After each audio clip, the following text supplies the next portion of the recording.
Sadaqallahul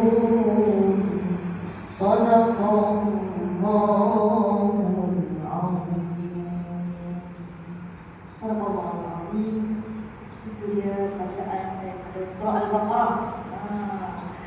Itu yang baca kita dari.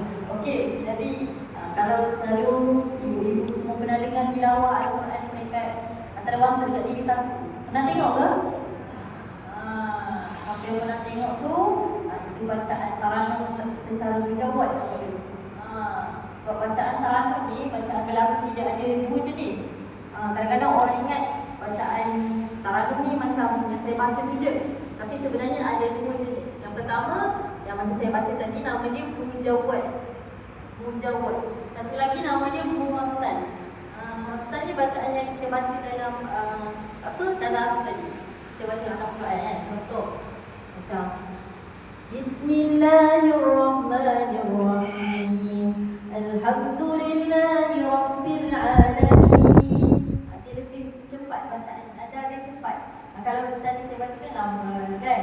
Syahrul Ramadan allazi. Satu lah. Jadi kalau yang selalu kita amalkan yang murattal tu, dia still taranum juga. Masih taranum tapi secara laju lah. Jadi kalau contoh jadi imam, janganlah buat yang mujawwad tu. Takut nanti makmum hilang. Esok dah terus tak datang masjid dah.